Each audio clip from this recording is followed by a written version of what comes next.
The first rays of the sun barely filtered through the thick curtains, softly illuminating the room. The scent of freshly brewed coffee still lingered in the air. I stretched, feeling the pleasant warmth in my muscles, and let my gaze rest on the headboard of the bed. There was no rush in my mind. The morning promised to be just like all the ones before. Quiet sounds drifted from the kitchen, the clink of a spoon against a cup, the rustle of a newspaper. Jason was already there, as always, before me. His routines were one of the few anchors I could cling to in this bustling city. I listened. No hustle, no noise from New York, which would soon take over the city. Only the calm, almost meditative sounds of the morning house. As I descended the stairs, I found Jason engaged in his usual activity. He was immersed in reading the morning newspaper, his face focused, eyes skimming the lines of news. A pot of oatmeal sat on the stove, and the smell of coffee filled the entire kitchen. "Good morning," I said, sitting down across from him at the table. "Morning," he replied, barely lifting his head and smiling warmly. "The coffee's ready? Would you like a cup?" I nodded, watching him leisurely get up to pour me some coffee. A small thing, but moments like this always filled me with gratitude. Everything was familiar and calm. Our morning ritual, which seemed like it would never change. "Do you have a busy schedule today?" he asked, placing a cup of fragrant coffee in front of me. "Yeah, as usual," I replied, taking a sip and feeling the invigorating taste fill me with energy. A thought flickered in my mind that behind this calm, something larger was lurking, some quiet tension inside that I had long tried to ignore. Jason returned to his newspaper, and I looked out the window. The city was already starting to wake up beyond the glass. Slow-moving cars, the first passers-by with businesslike expressions.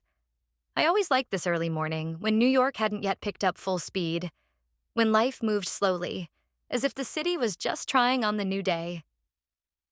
"We're having dinner together tonight, right?" Jason suddenly asked, not looking up from his reading. "Of course," I replied automatically, but in my mind, I was already planning the workday. The office in the heart of Manhattan hummed with its usual life. Transparent partitions, the bright light streaming from the large windows, and the buzzing of phones. All of it blended into a monotonous background noise. I sat at my desk, going over reports, numbers, and charts, none of which stirred any emotion in me anymore. "Sophie, aren't you coming for lunch?" Emily's voice, my colleague from the next desk over, snapped me out of my thoughts. "Of course I'm coming," I replied, putting the papers into a folder. Emily, a few other colleagues, and I often went out for lunch together at a small cafe on the corner. Today was one of those days. As soon as we stepped inside, the smell of freshly baked bread and coffee immediately filled the air. "Oh, we've got a meeting with a new client today. Have you heard?" Mark asked, glancing up from the menu. "Yeah, I think it's nothing special, just routine work." I shrugged. "Everything's always the same," Emily added with a smile, but there was more exhaustion than humor in her voice. Emily's gaze lingered on me a little longer than usual, as if she wanted to say something but couldn't bring herself to do it. Outside, passers-by hurried by. Taxis flashed past, and I thought that New York was like a rushing river in which we were all floating, but none of us were moving forward. "And you, Sophie, what do you dream about?" Mark suddenly asked, interrupting the casual chatter. The question caught me off guard. I hesitated, unsure of what to really say. All day I had felt a strange unease, and now it seemed to be manifesting in the words of others. "I don't know," I admitted honestly, surprised by the bitterness in my own response. "It seems like I don't have any big dreams right now." "That's not a bad thing," Emily chimed in, as if trying to reassure me. "Sometimes stability is a choice, too." We continued chatting about trivial matters, but my thoughts kept drifting back to Mark's question. What do I really want from life? I looked at my colleagues, who were enthusiastically discussing their future plans. Someone wanted to start their own business. Someone dreamed of traveling. And me? After work, I headed to a cozy cafe on the corner of 7th Avenue, where Linda and I often met. Outside, the evening lights of New York were slowly flickering on as the city fully awakened to its nocturnal life. The air smelled of fresh pastries and roasted chestnuts from the street vendors. Linda was already waiting for me at a table by the window. She leaned back in her chair, smiling easily as soon as she saw me. Her hair was, as always, casually pulled into a high bun, and a light scarf draped loosely over her shoulders. Linda was one of those people who seemed to carry lightness and inner freedom wherever they went. Unlike me, her life wasn't scheduled down to the minute. "Hey, Sophie. How are you?" she asked as I sat down across from her. "Hi, Linda. Same as usual," I replied, not diving too deep into the details. We ordered coffee, and Linda quickly got to the point. "Are you okay?" Her question came with that kind of attentive concern that was hard to ignore. I felt a bit caught off guard. It was always difficult to pretend around Linda. She had a way of seeing right through people, like she had a special gift for noticing what others tried to hide. "Yeah, everything's fine," I started, but then hesitated. I realized that fine was too strained a word for what was going on inside me. "Sophie, you look, how do I say this? Too calm." She paused for a moment, searching for the right words, but her eyes were filled with genuine concern. "You're not like you used to be. I know you better than anyone." I looked away. Maybe she was right. Maybe I had changed, but something inside me resisted admitting it. "What do you mean?" I asked, trying to steer the conversation away. But Linda wasn't going to let the topic go. "I don't know. You used to be full of energy, ideas. You always had plans, dreams. And now, it's like you're just going through the motions, without any passion." Linda watched me closely, her voice free of reproach, filled only with care. I fell silent, staring at the people outside the window. People came and went in the cafe. Laughter drifted over to us. Someone was sipping coffee on the go from a paper cup. I realized I hadn't felt like part of this rhythm for a long time, as if I were watching life from behind glass. "Linda, I began, but didn't know how to continue. I don't even know what I want anymore." Linda leaned back in her chair, her smile softer now, almost comforting. "It's okay not to know what you want, but it's not okay to stay in that state. You need to move, to seek out something new. You can't stay stuck like this forever." "Easy for you to say," I smirked, taking a sip of my coffee. "I'm not as brave as you." "Oh, come on," Linda laughed. "You have everything you need to change your life, Sophie. You're just afraid to take the step. Life isn't some pre-written script. It's a process. And sometimes you just need to take a risk." Her words touched something deep inside me, something I had long been trying to suppress. Take a risk? What does it mean to take a risk when you live in stability? I thought about how long it had been since I felt true excitement over something new, since I'd done anything spontaneous. "Are you happy with how your life is going?" Linda suddenly asked, and it felt like her question broke the air. I didn't know how to respond. The question sounded so simple, yet it was incredibly complex. All my certainty about living the right way suddenly began to crumble. "I don't know," I quietly replied, staring into my cup as if it could give me the answer. "Then maybe it's time to think about it, Sophie." Linda smiled again, but her eyes were serious. "Because if you're not happy with your life, who's going to change it for you?" Her words echoed in my mind. We continued talking about small things, her travels, her new plans, but my attention was consumed by the internal dialogue swirling within me. I realized that maybe, just maybe, my life was asking for a change right now. Waiting for Jack at Penn Station, I stood with a cup of coffee in hand, lost in my thoughts.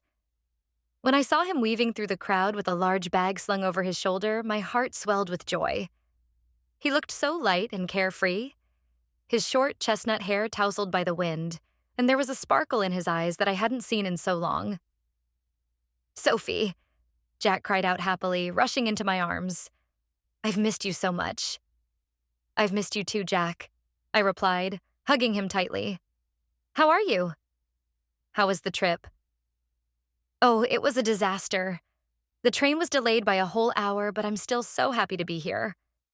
New York, finally. He stood before me, animated and full of enthusiasm, and I suddenly felt a pang of envy for his vibrant energy.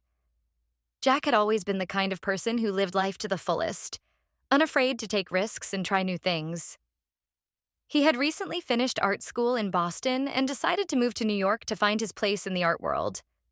In that moment, I realized that his arrival could change a lot. So tell me everything. Where am I staying? What are we doing? What's the plan? Jack was practically bouncing with excitement. You're staying with us, of course. I smiled at his enthusiasm. We've got a spare room. And as for plans, well, nothing concrete yet. You'll need to get settled in and get a feel for the city. I'm already settled. Jack laughed. I'm more ready for the city than ever. We made our way to the subway, and along the way, Jack didn't stop talking for a second. He shared his dreams, his plans to organize an art exhibition, find a studio, and fully dedicate himself to his craft. I listened, realizing how infectious his energy was. And you, Sophie, what are you up to? Are you happy with your job? He suddenly asked, peering into my face.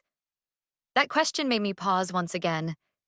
It felt like everyone around me, including Linda and now Jack, was trying to wake me up from some long slumber.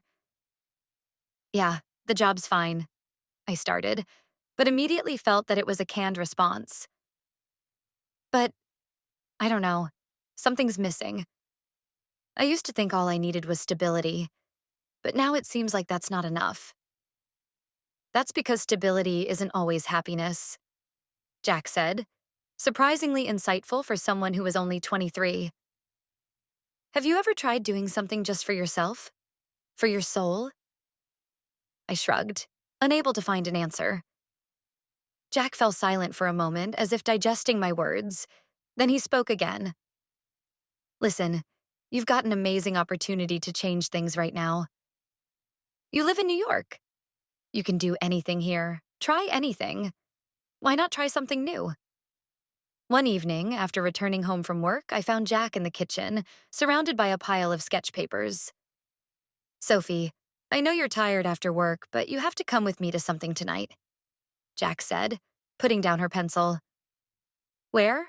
I asked wearily, though a spark of curiosity was already beginning to ignite within me. To Brooklyn for a contemporary art exhibition. You have to see this. It's going to be amazing. Her eyes were glowing with excitement. I hesitated. I never had much interest in art. I always thought it was too abstract, too complicated for me. But something about Jack's enthusiasm and persistence made me agree. It felt like a small adventure, and maybe that was exactly what I needed. When we arrived at the exhibition, I immediately sensed the unusual atmosphere. The gallery space was filled with people, conversations, laughter, and the strange sounds of music blending with the shuffle of footsteps. Jack guided me through the hall, pointing out the works of various artists, and there was so much admiration in her voice that I began to see art differently myself. Look at this, Sophie. Jack led me to one of the paintings, a large, abstract piece, bursting with bright colors and chaotic lines. How do you see it? What do you feel? I paused, staring at the painting. At first, I wanted to look away. It was too strange, too incomprehensible. But then, as if from somewhere deep inside, I started to sense that there was something more to this abstraction. It was as though the colors and lines conveyed some kind of chaos, something familiar to me. It's like an internal conflict. All these rips, the colors that blend but can't find harmony. It scares me, but at the same time, it draws me in, I said unexpectedly, surprised by my own words. Jack looked at me, her face lighting up with a smile. See? You do feel it, Sophie. You understand art. And this isn't just about the painting. You're describing what's happening inside you. I froze. Her words struck a chord. The chaos I saw in the painting was exactly what I had been feeling inside myself for a long time, but had been too afraid to admit. I stared at the colors and lines, suddenly realizing that they were a reflection of the thoughts and emotions I'd been hiding behind a mask of daily routine. Maybe you should try creating something yourself? Jack suddenly suggested. Me? Draw? I laughed, almost falling apart at the absurdity. Jack, you know I've never done anything like that. But that doesn't matter. Art isn't about technique, it's about expressing yourself. You're holding so much inside, Sophie. Let it out. You'll be surprised at how freeing it can be. When we got back home, Jack handed me a blank sheet of paper and a set of colored pencils. Try it. Just start, she said gently but confidently. I hesitated but finally took the pencil. The first line was hesitant, barely noticeable, but as I continued, the lines grew bolder. I didn't know what I was drawing, but it didn't matter. What mattered was that I was starting to express everything that had been building up inside me all this time. See? You're doing it, Jack said, watching me with a smile. You don't have to be a professional to create something real. That evening, sitting at the table with Jack, I suddenly felt like I was doing something important for myself. It was a beginning.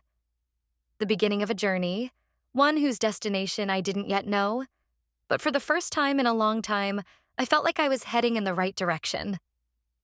Several weeks had passed since that evening when Jack first pushed me to create something new. Today, I met Linda at the same cafe where we had last spoken, but this time, I arrived with a different mindset, a strange inner calm. Linda noticed it immediately as soon as I sat down across from her. Something's changed, she said, squinting her eyes and studying me closely. You look different. Yeah, I think you're right. Jack has made me see the world differently. And I've started drawing. Can you believe it? I watched her reaction with interest. You? Drawing? She shook her head slightly.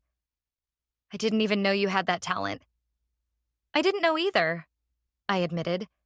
But it's not about talent. It's about release. Every time I pick up a pencil, I feel like I'm letting out something from inside me, something that's been closed off for a long time. It makes me feel lighter. And how do you feel now? She asked, leaning in slightly. Are you happy with where you're headed? I feel like I'm finally starting to find my way. I can't say everything has changed all at once, I said, glancing out the window at the bustling people, the cars, and the noise of the big city. But inside, I feel different. I've stopped being afraid of what's been within me. And you know what? I no longer want to live out of habit. That sounds wonderful, Sophie. It's like you've awakened, she said, her voice soft and calm. I could see it from the first day we met. I knew you'd find your way. Sometimes small changes can lead to huge discoveries.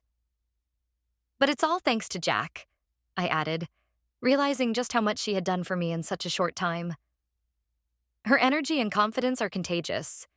She made me believe that I could do something more than just live according to a predetermined script.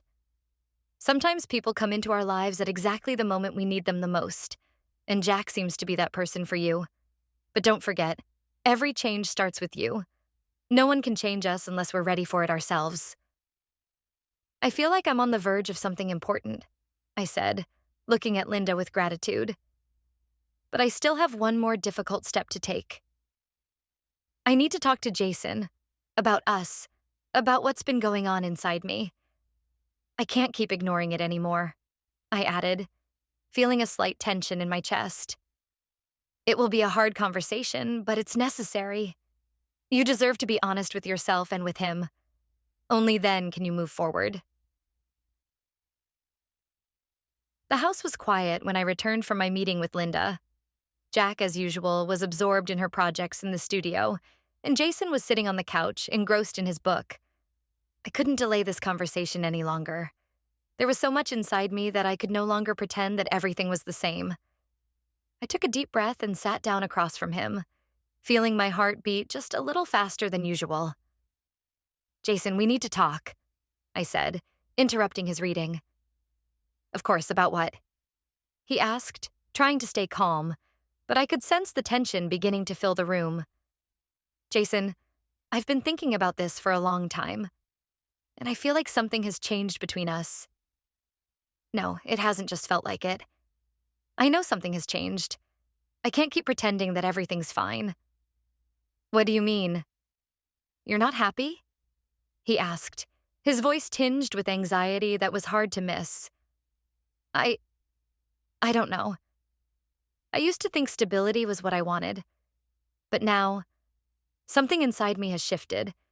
With Jack's arrival and her energy, I've realized that there's a life I haven't been living.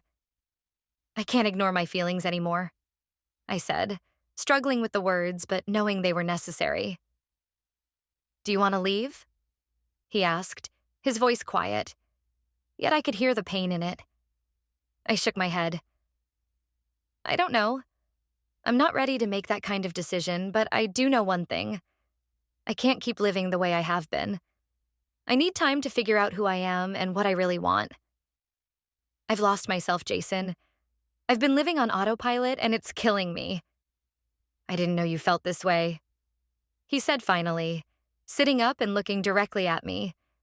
I thought we were happy. I thought so too, I replied, feeling tears rise in my throat. But it was an illusion. I'm confused, Jason. I don't want to hurt you, but if I don't figure this out, things will only get worse. What do you suggest? He asked after a long pause. I think we need to live apart for a while, I finally said, feeling a weight lift from my shoulders. It doesn't mean I want to end our relationship. I just need space to understand myself and my desires. This isn't about you, Jason. It's about me.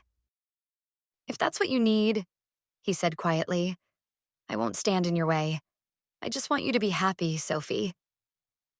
The tears finally came, but I smiled through them. He was so caring, so understanding, and that made this conversation even harder. Thank you, Jason, I whispered, feeling deep gratitude. This isn't the end, just a pause. We both need time. He nodded, and I saw his shoulders relax slightly, though the pain was still evident on his face. We both knew that this was a difficult, but necessary decision. Now it was up to me to see where this path would lead.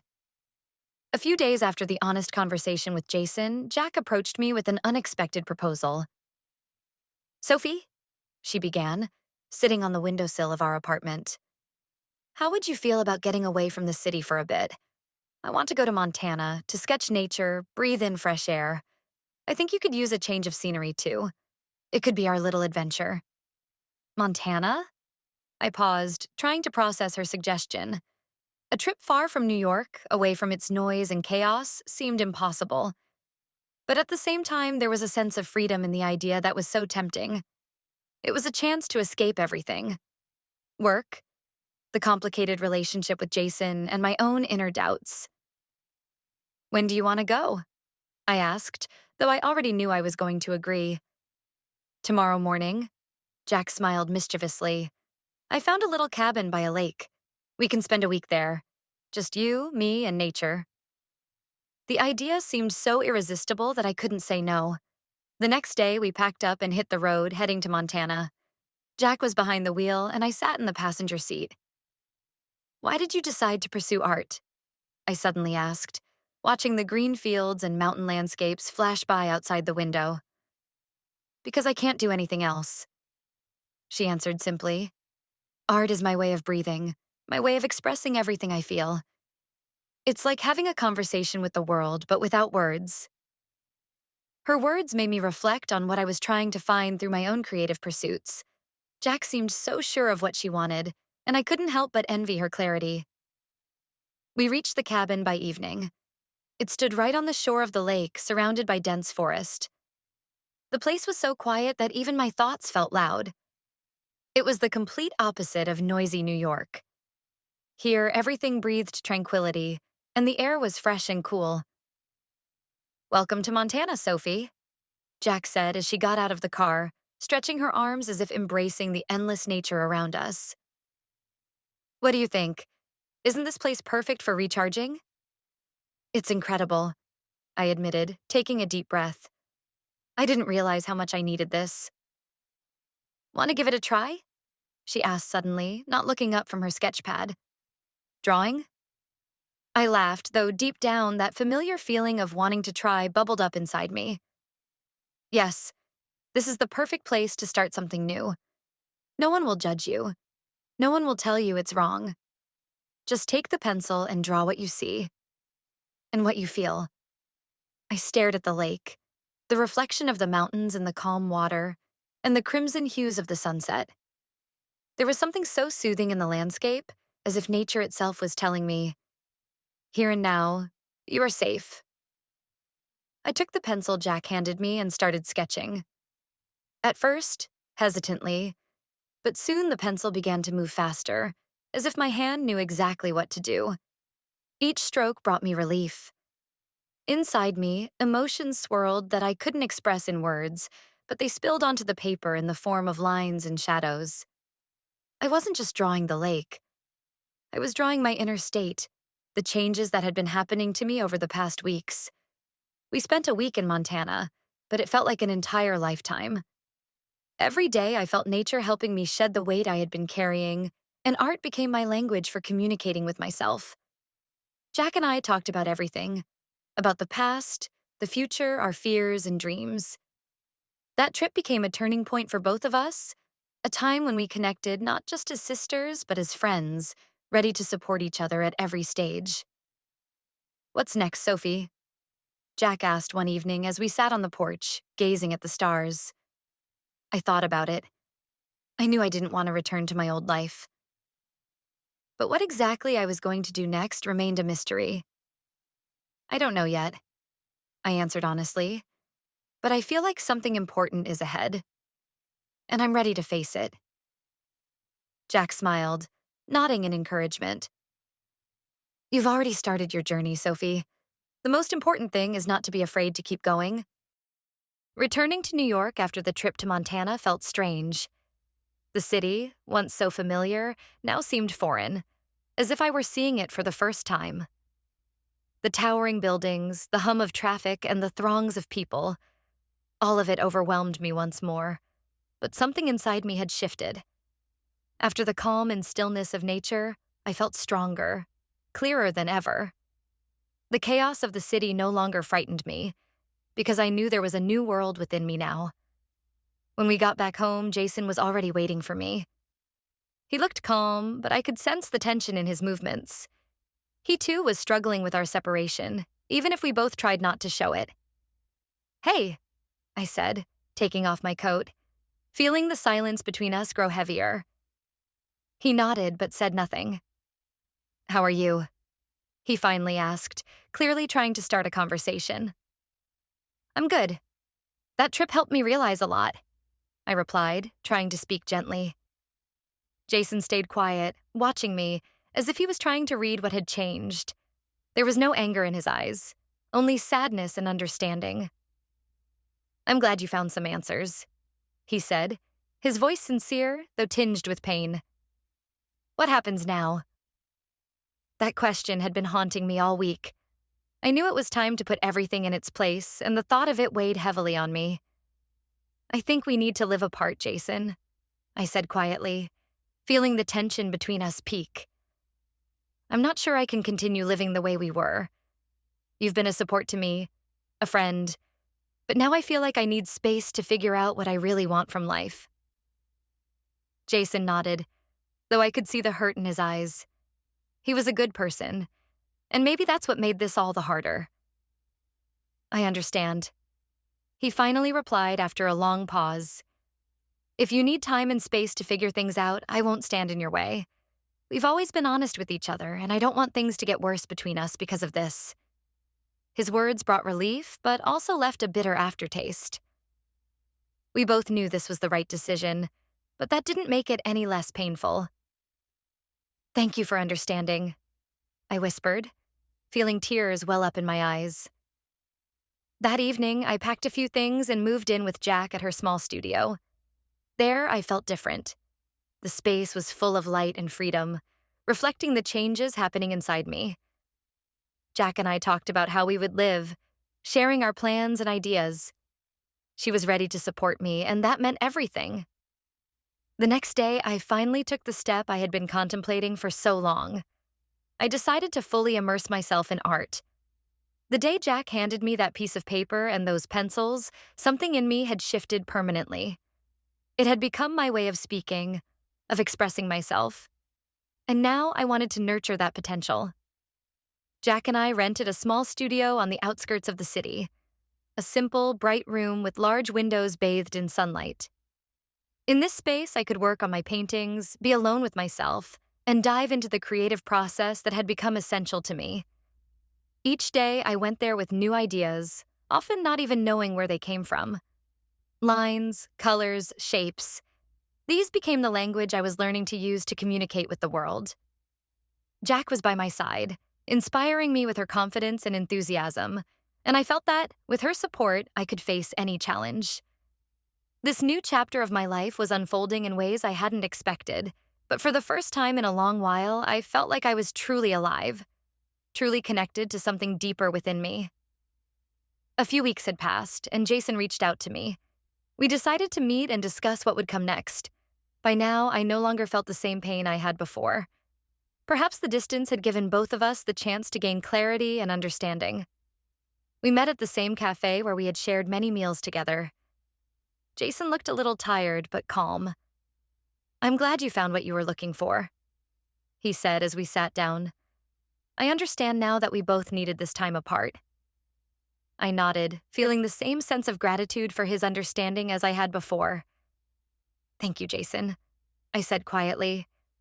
"I don't know what the future holds, but I do know one thing. I finally feel alive." He smiled, and in his eyes there was no anger or resentment, only understanding and acceptance. We both knew that this was the end of our journey together, but there was no tragedy in it. It was part of life, part of the changes that were necessary. Now, a new chapter lay before me. Art, new opportunities, and a life that I was beginning to build from a clean slate. And though the future remained uncertain, I was no longer afraid to face it.